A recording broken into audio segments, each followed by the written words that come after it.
Wear pajamas to an airport. Straight to jail. Take your shoes off. Take your shoes off on a plane. Jail. No. Involved in making Star Wars episodes 7, 8, or 9. Jail.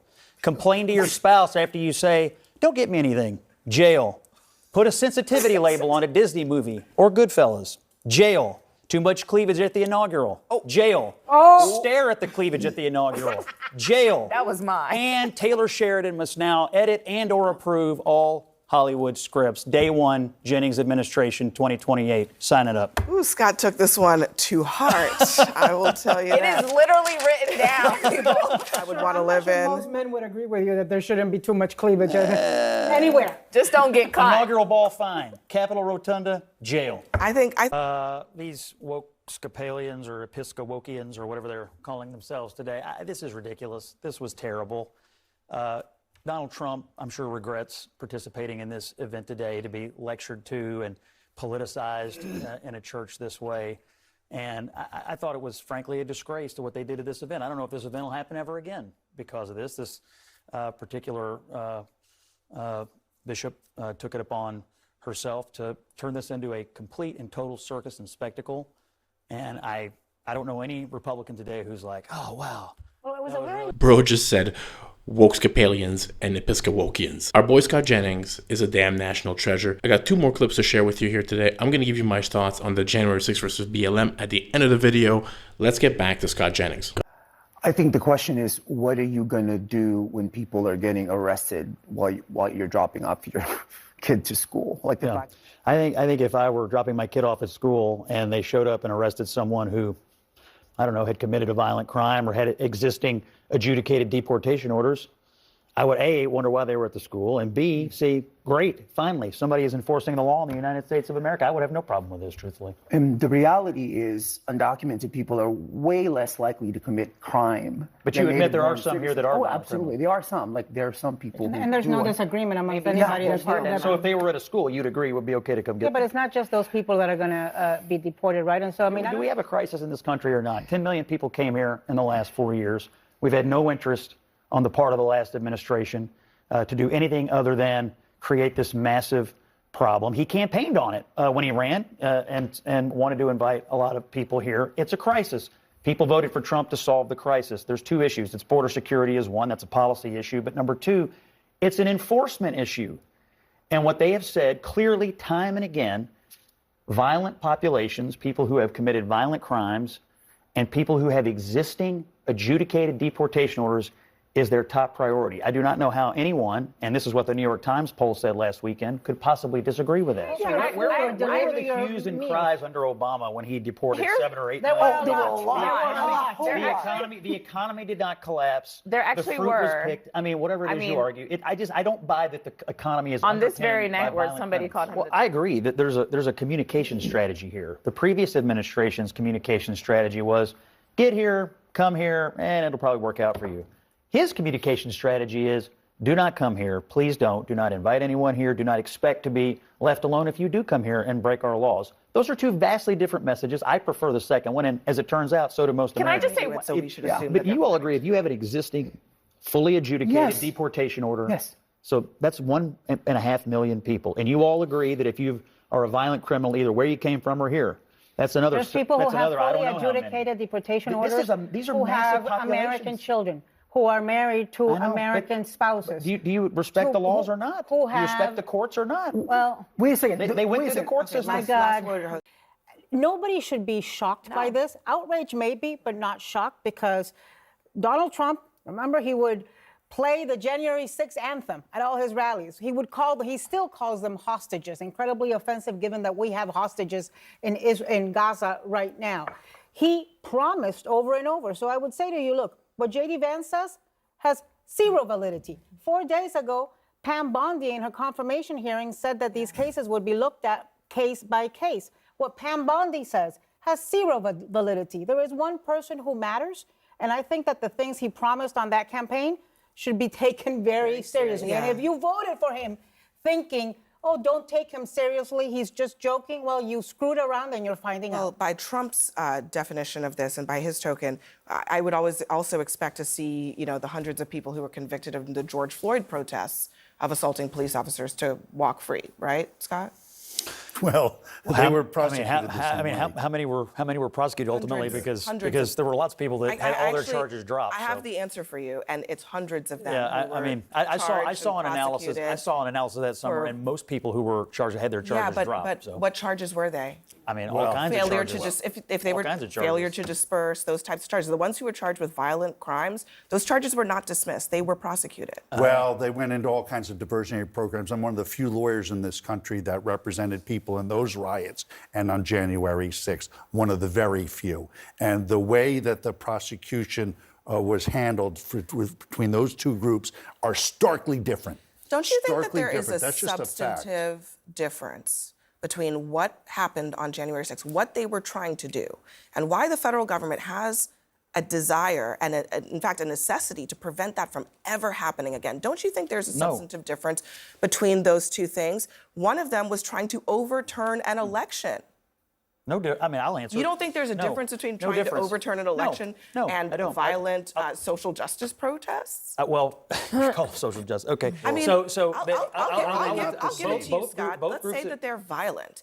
You don't think there's a difference between trying to obstruct the peaceful transfer of power here's what I think. and violent riots in the street of any kind? The ones in 1968, the ones What were in the 20 objective of those riots? in 2020. I think both groups of people were mad about something going on. They wanted to change it. They took matters into their own hands that they should not have done. In both cases, you had people engaging in activities that they should not have engaged in. Now, our culture and our public discourse decided one group of people, social justice is good, and these people were bad. But the reality is they had the same motivation. Here's the I'm thing. mad. They actually They all did the same thing. Wait a second. They did not. That had the same Hold on. motivation. They did Sure not they have the did. same No, They they wanted to motivation, change Scott. something they didn't like. Guys, if you don't mind, just smashing that thumbs up button for your boy, that really, really goes a long way to help me out. And also, if this is not your first time here and you're not yet subscribed, hopefully this will be the video which I can earn your subscription. Let's get back to it. First of all, I don't even want to get in this debate because it's done. People voted, and as Anna said, FAFO, okay? Go Google it if you don't know what that means, because I can't say it on national television. But this is the era that we are in. And there were people in protests. They were not riots, they were protests. And there were people who showed up at the protests and did bad behavior. But that was because a man was murdered unjustly. That doesn't give you the right to break into the Nike store. How about this? That doesn't give you the right to break into How about Tiffany's. this? How about you let me finish? How about you Blowing let up me a finish? police precinct. How about you Hang let on me a second, finish? Arthur. Thank Let me you. let her That's what we finish, do at this please. table. A man was killed, and that's why they protested. Now, I don't sit on this network and try and both sides something. If you were violent in those protests, repercussions should be had. But that is not what happened on January 6th. What happened on January 6th is people went and stormed the Capitol because a man pouted and lost an election and couldn't stand up. Nobody died because of that election. People died because of Donald Trump's actions, and because I don't know if the people you defend, but officers died on that day. No. One guy had a heart attack 5 days later. Okay. No As a- officers as a- died. Back to as a blue. result of Officer the Brian, injuries hold from on. January 6th. Officer Brian Sicknick, he had multiple strokes. He died by suicide. Officer Jeffrey Smith, Metropolitan Police, Okay, you know traumatic. how many cops die by suicide all I'm the going time? to say their names, whether you like it or not. Oh, you can He say died by everybody's traumatic brain injury, and he died by suicide. Officer Howard Livingood, Capitol Police, died by suicide. Gunther Hashida, Metropolitan Police, died by suicide. Kyle DeFreytag, Metropolitan Police, died by suicide. So I am not going to, if you're going to be campaigning about being for the blue, being about law and order, you know what I really appreciated today? The very few Republicans on the Senate who stood up, people like Tom Tillis, Can I people like play the Langford, sound? Because we have it. Let's play because that they are sound. being consistent to who they were on January 6th and January 7th. That's right. Let's play the sound. To me, I just can't agree. It was surprising to me that it was a blanket pardon. 100% of them pardoned every one of them. They've been there long enough. Most of them hadn't even been charged with anything. I do not support the pardons if they were given to people who committed violent crimes, including assaulting police officers. He told us he would pardon the Jan 6 protesters. That was well known when he campaigned for the job. He won a won the popular vote, he won a mandate, and fully support him in doing that. So there were some, like, to your point, and do we have that Wall Street Journal op-ed? The Wall Street Journal just put out an op-ed tonight basically saying this, that Republicans, Trump pardons the January 6th cop eaters, Republicans busy denouncing President Biden's preemptive pardons for his family and other political allies, and deservedly so, but then it's shameful if you don't hear many, if any, rueing President Trump's proclamation to pardon unconditionally nearly all of the people who rioted at the Capitol on January 6th. I mean, there are people here on the right who think this is outrageous. And so I don't think it's, I don't know, maybe some people think that you can't be pro-Trump and is, Abby, not what are they going to do about it, and oppose what this, but can it they seems do like you about it? can. Tom Tillis supports Trump, he opposes it. It's not right-left. It is right. I mean, it clearly No, it's is. not But right left. He's right. supposed- He's right. It's not right supposed left. to be right-left. It's right, This is wrong. about what's for the Yeah. best. Right, wrong. For the presidential power, it's what's best for our community and our society as a whole. You're right. All of those officers that died and lost their lives and committed suicide, they should be honored. They lost their lives. But it doesn't matter why you attack a federal building. You can attack a federal building because you're mad because somebody got killed, or you can attack a federal building because you're mad because somebody didn't win an election. No. It doesn't justify it. It doesn't justify disparaging listen, treatment I between take your point. Can I say something? I would argue that letting, 1,500 people loose who are now emboldened and feel that they are untouchable because the President of the United States has their back. Now, January 6th and BLM. Republicans, conservative people, when the BLM riots were happening, up until today, we should have spent the same amount of time talking about BLM and the riots that the left has spent on January 6th. The left, they're very hypocritical, they're very dishonest, but I will give them one thing: they're good at taking a topic and just sticking to it. No matter how crazy it is, they will keep on shoving it down our throat as if it's the biggest problem that's ever existed, which when you compare the two, there is no comparison. The BLM riots were an actual assault on our way of life. They were an assault on our civilization, on our democracy. Unlike January 6th, BLM riots were really deadly. They were catastrophic, unthinkably tragic, and they were supported every step of the way. You got to remember this. They were supported every step of the way by every elected Democrat in the country. Explicitly. The BLM riots result in, 25 deaths, 30 deaths, $3 billion, I think it was, of damages across the country. They sparked a crime surge that lasted years, still going on now until Trump got elected in California, right? All the looting, now you were allowed to loot up to $900 or $999 you could loot. That's where that came from. Mostly peaceful protesters, only looking for food. BLM riots were in several orders of magnitude way bigger than January 6th. Worse in every way, by every conceivable measure. They had exactly the destabilizing effect on our system that January 6th allegedly had, but didn't really have, right? It's not a coincidence that crime was running rampant in many cities for years where these riots occurred. The criminals just learned that they could get away with it, get away with all kinds of stuff that they did during the riots, and nobody would stop them. They can get away with arson, violence, looting, whatever. The BLM riots had a lasting impact on our system, on our civilization, and on our way of life, where January 6th does not.